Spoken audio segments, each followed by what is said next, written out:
Welcome to another revealing episode of Fame Factor, brought to you by Skoob. I'm your host, Sonia Lambert, and today we're pulling back the curtain on one of the most enigmatic figures in Hollywood history, a man who didn't just shape the golden age of cinema, he defined it. That's right, we're talking about Charlie Chaplin, the legendary silent film star known around the world as the Little Tramp. But beyond the slapstick humor and iconic walk lies a life filled with secrets, scandal, and astonishing twists that rival any plot he ever put on screen. In today's episode, we'll journey through four captivating chapters that paint a very different picture of Chaplin, one that goes far beyond the Hollywood myth. First, we'll uncover the untold story of his troubled childhood in Victorian London and how those early hardships forged the performer the world would come to adore. Then, we'll step into the shadows of FBI surveillance and Cold War paranoia as Chaplin found himself exiled from the country that made him a star. After that, we'll explore his complex and controversial relationships, which sparked public outrage and media frenzy. And finally, we'll end with the bizarre and shocking tale of what happened to his body after his death, a real-life grave robbery that stunned the world. So settle in as we journey through the life, legend, and legacy of Charlie Chaplin. Because once you discover what truly happened behind the spotlight, you may never see the Little Tramp the same way again. Let's start at the very beginning, because Chaplin's origin story reads like something out of a Dickens novel. Born in England, Charlie Chaplin didn't just experience poverty as a child, he lived it in its most brutal form. When his mother was committed to a mental institution, young Charlie was thrust into a world where survival wasn't guaranteed. It was earned. Picture this: a boy in his early teens, forced to work just to eat, finding his way into the rough and tumble world of vaudeville. This wasn't glamorous show business. This was street-level entertainment where you either made people laugh or you didn't eat. And it was here, in these grimy theaters and music halls, that Chaplin first learned the power of comedy as both art and survival tool. But here's what's fascinating. Chaplin's ambition burned brighter than his circumstances. At 19, in 1910, he made a decision that would change cinema forever. He packed up his dreams and headed to America, to Hollywood, where the film industry was just finding its legs. Now you might think that someone who would become the world's most famous comedian walked into Hollywood and immediately conquered it. Not quite. Chaplin struggled. He managed to secure minor roles, but success? That was elusive. And here's the kicker: he wasn't naturally suited for silent comedy in the way we might expect. He wasn't Buster Keaton, who was basically a human gymnast and acrobat. Chaplin had to create something entirely different. Then came 1914, and everything changed with a film called Making a Living. This is where the magic happened, where Charles Spencer Chaplin became Charlie Chaplin. Playing a con artist, he made a costume choice that would echo through cinema history. Oversized clothing, a derby hat, enormous boots, worn on the wrong feet, mind you, a walking cane, and that famous fake mustache. But it wasn't just the costume. Chaplin created something revolutionary, a character defined by naive innocence. While other comedians were going for pure physical gags, Chaplin was crafting something deeper. His character was childlike, unprepared for the world, reacting to situations with an innocence that was both heartbreaking and hilarious. And here's a brilliant detail that shows Chaplin's psychological understanding of comedy. He deliberately cast physically larger actors to play opposite him. Think about that for a second. He was subconsciously portraying these other characters as adult bullies, making his little tramp appear even more helpless and sympathetic. Max Sennett, the studio head, was initially skeptical. He wasn't sure this unusual performer had a future in film. How wrong he was. The film was a success. Critics praised Chaplin's talent and audiences fell in love. But here's where it gets really interesting psychologically. Over time, the line between Chaplin's character and his real-life persona began to blur. His troubled childhood had left profound marks on him, and he found himself drawn to younger people, those who were young at heart. This pattern would play out dramatically in his personal life. 3 of his 4 wives were teenagers when he married them. What made Chaplin unique among comedians was his ability to blend humor with deep sentimentality. He didn't just make people laugh, he made them feel. Audiences sensed that this wasn't just an act. This was something sincere, something real about Chaplin himself coming through in his performances. The success was meteoric. Within just a few years of making a living, Chaplin had become the most famous actor in the world. Not just in America, globally. His likeness appeared on dolls, in comic books, on toys. Popular songs referenced him. Short stories were written about him. When he returned to London in 1921, massive crowds welcomed him home. The transformation was complete. From a child living in poverty to a universally recognized icon. Now, let's talk about one of history's strangest coincidences. A small strip of facial hair that would come to represent 2 completely opposite forces in the world. We're talking about the toothbrush mustache, worn famously by both Charlie Chaplin and Adolf Hitler. This story gets more bizarre the deeper you dig. In October 1933, the Rockford Register-Star ran a humorous article titled "Two-Trick Mustaches," playfully suggesting that Hitler should consider shaving off his mustache since Chaplin had been wearing that style long before him. The paper joked that while they weren't sure what inspired Hitler's facial hair choice, they knew who wore it better.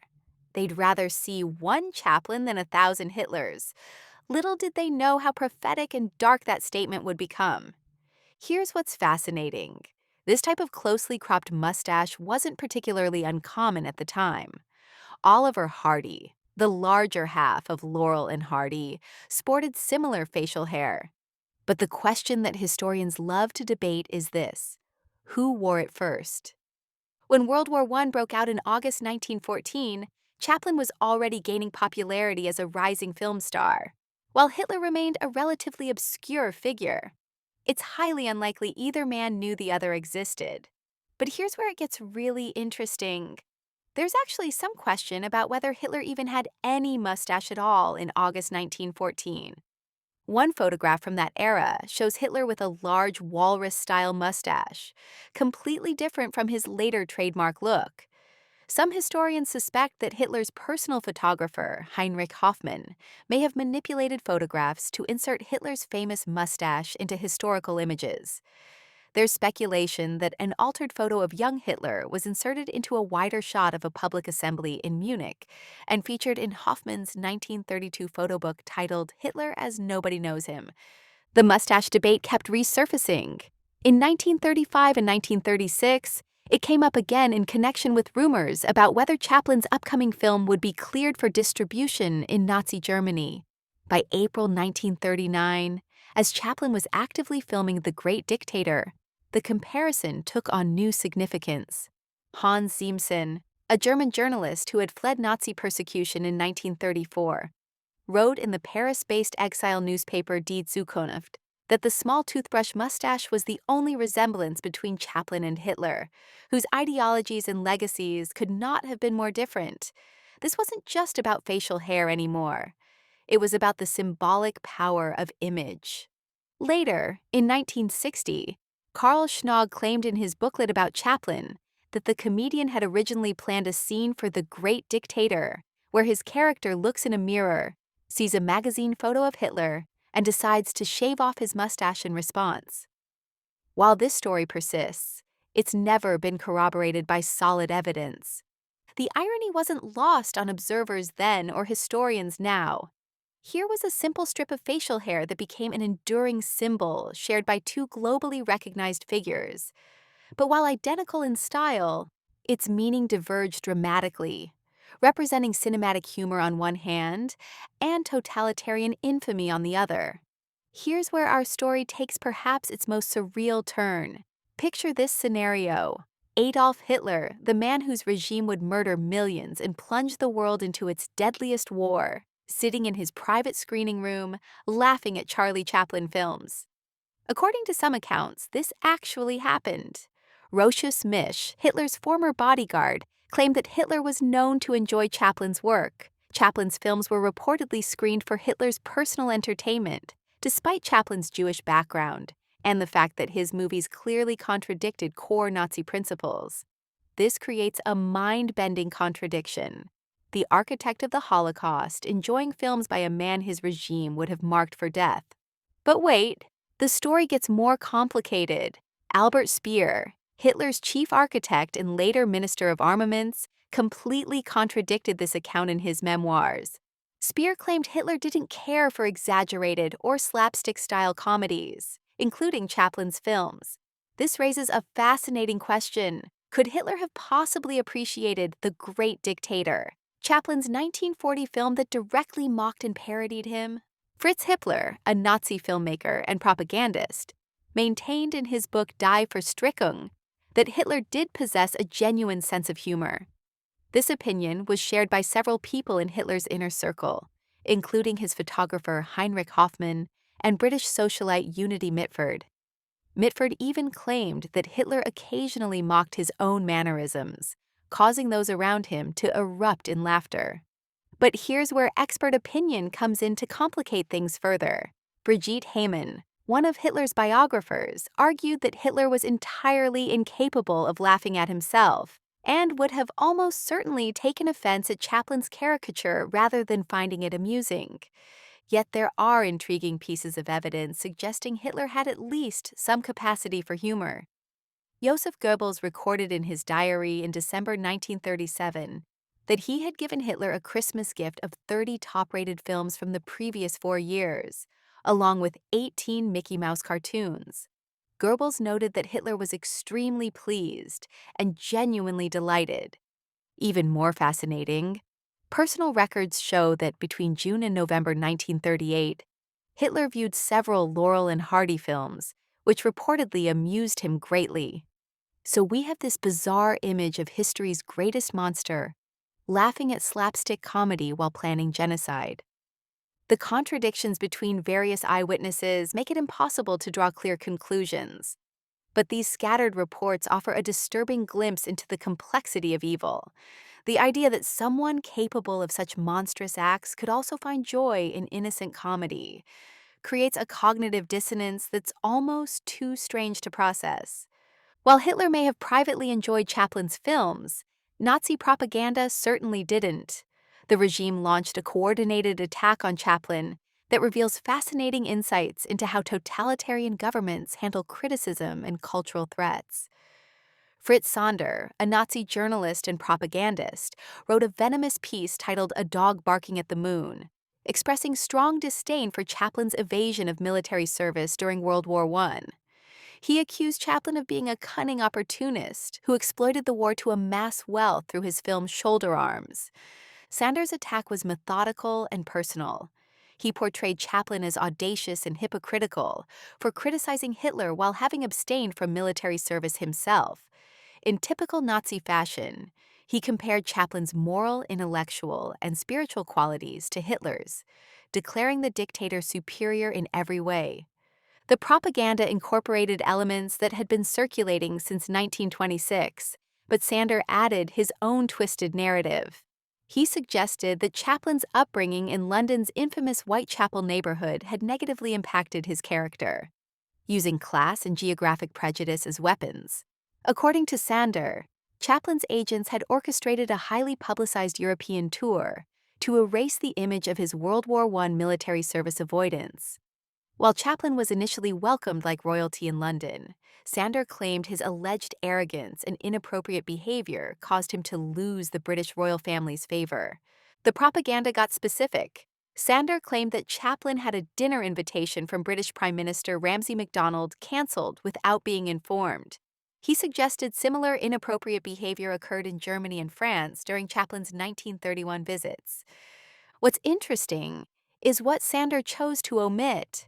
He neglected to mention a report by Film Courier in May 1931 detailing Chaplin's interview with a British journalist in Paris, where Chaplin expressed feeling misunderstood and disheartened in Europe, likening his experience to that of an ousted court jester. Sander dismissed Chaplin's criticisms by metaphorically likening his voice to the distant barking of a dog in the London ghetto, language that reveals the anti-Semitic undertones of the attack. This wasn't just about one comedian. This was about how authoritarian regimes handle cultural figures who dare to mock power. Chaplin represented something dangerous to the Nazis: the power of humor to deflate pompous authority, to make people think critically, to see through propaganda. If you thought Nazi harassment was the end of Chaplin's political troubles, think again. The FBI began surveilling Charlie Chaplin due to concerns about his alleged communist sympathies and associations with known leftist figures. His outspoken criticism of U.S. capitalism and foreign policy, especially during the early stages of World War II, raised suspicions in an increasingly paranoid America. The surveillance was extensive and invasive. Richard Hood from the FBI expressed satisfaction with their intelligence network, which included Edward Cheney, Chaplin's own butler, who had pledged to alert them if he caught wind of Chaplin planning to leave the country. They also had a confidential informant working closely with Tim Durant, who would provide similar intelligence. The FBI's strategy included selectively leaking information to preferred columnists.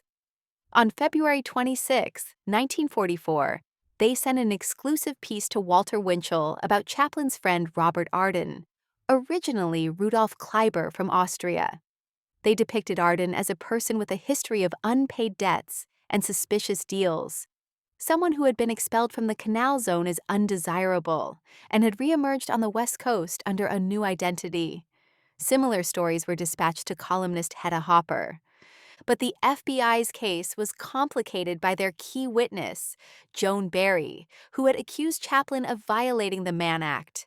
Barry was proving as problematic for the Bureau as she had been for Chaplin. On January 27, 1944, Special Agent Hood reported that Barry had started drinking heavily after her grand jury appearance, had quarreled with her mother, and wanted to take a break for a few weeks. The situation got so desperate that Hood suggested the Bureau could fund Barry's lawyer's secretary to accompany her on this break to prevent her from landing in jail. His superiors were skeptical about sanctioning such a request, and Hood warned that if Barry ended up in jail, their entire case would be jeopardized. In a particularly bizarre turn, the Bureau sent a bluish-green capsule to Washington, D.C. for analysis in January 1944. This capsule had been taken from Barry during her stay at a sanitarium near Los Angeles in May 1943, when she was pregnant. They suspected someone might have given her a drug to cause a miscarriage. However, analysis revealed the capsule contained liver extract used for treating anemia and would not harm a pregnant woman. This surveillance campaign reveals the paranoia of mid-20th century America, where even beloved entertainers could become targets of government suspicion simply for having progressive political views. The political pressure finally became too much. In 1952, during a return trip to England, Chaplin learned that the United States Attorney General had revoked his re-entry permit. This retaliatory action stemmed from allegations of communist sympathies, perceived as nearly treasonous during Senator Joseph McCarthy's infamous witch hunts. Despite being largely politically disengaged, Chaplin was deeply troubled by this treatment from the country that had made him a star. He made a decision that would define his final decades. He would never return to the United States, a vow he almost completely kept, with only one exception, 2 decades later for a special Academy Award acceptance. Chaplin found refuge in Switzerland, settling in Corsier-sur-Vevey, a quaint town on the northeastern shore of Lake Geneva. For 25 years, he lived there in relative privacy, embraced by a community that respected his need for solitude.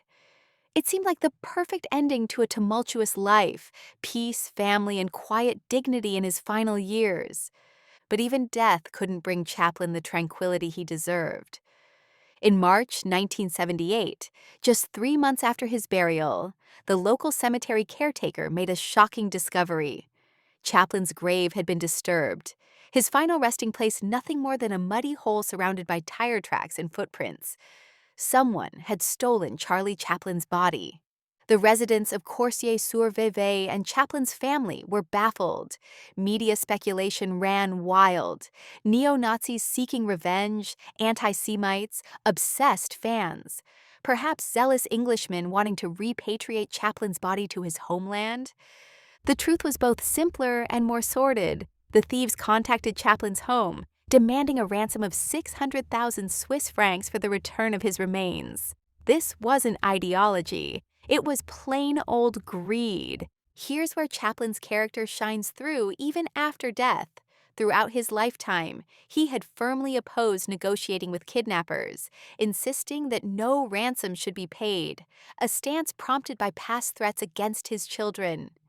Ona, Chaplin's loyal widow, adhered to his convictions, communicating through her lawyer that her husband now resided in her heart and in the afterlife, rendering the physical body inconsequential. But the police persuaded her to feign cooperation to help track the perpetrators. The criminals, unlike famous grave robbers of the past who had attempted to steal Abraham Lincoln's body, were not particularly sophisticated. They were two impoverished political refugees, one from Poland and the other from Bulgaria, who occasionally worked as auto mechanics. Their method was amateurish, repeatedly calling the Chaplin residence from public phone booths, demanding ransom, and even issuing threats to harm Chaplin's younger children if the family failed to comply. Eventually, their incompetence led to their capture, and Chaplin's body was recovered and reburied in a concrete grave that would be much more difficult to disturb. So there you have it, the extraordinary true story of Charlie Chaplin, a man whose life was every bit as dramatic as his films. From the grinding poverty of his London childhood to global superstardom, from Nazi propaganda attacks to FBI surveillance, from exile to grave robbery, Chaplin's story encompasses the entire spectrum of 20th century experience. What makes Chaplin's story so compelling isn't just the external drama, but the way his art and life intertwined. The Little Tramp wasn't just a character. He was a reflection of Chaplin's own vulnerability, his understanding of what it meant to be an outsider, to be misunderstood, to face a hostile world with nothing but humor and humanity. The child who learned to perform for his survival became the man who used that same performative power to comment on war, poverty, industrialization, and the human condition. The immigrant who faced political persecution became the artist who dared to mock dictators and challenge authority. Perhaps most remarkably, through all the controversies, all the attacks from both left and right, all the personal struggles and public scandals, the work endures. The Little Tramp still makes us laugh, still makes us think, still reminds us of our shared humanity. In an age of increasing polarization, when artists are regularly attacked for their political views, when surveillance and propaganda remain tools of control, Charlie Chaplin's story feels remarkably contemporary. He showed us that humor can be revolutionary, that art can survive politics, and that sometimes the most powerful response to hatred is simply to make people laugh. That's the true genius of Charlie Chaplin. Not just that he could make us laugh, but that through laughter he could make us better. And that, perhaps, is worth more than all the gold rushes, great dictators, and modern times combined. That's all for today's deep dive into the remarkable and often shocking life of Charlie Chaplin. If you want to uncover more hidden layers, like why was Chaplin's Jewish background so controversial? Or was Chaplin's arrogance too much for the British media? Download the Skoob app on the App Store or Google Play to unlock the full experience. Thank you for joining me on this journey beyond the screen and into the life of a man who changed cinema forever. Remember, fame isn't always what it seems, and even the biggest stars cast long shadows. Until next time, I'm your host, Sonia Lambert, and this has been Fame Factor by Skoob. Stay curious, stay bold, and never stop digging for the real story behind the legend.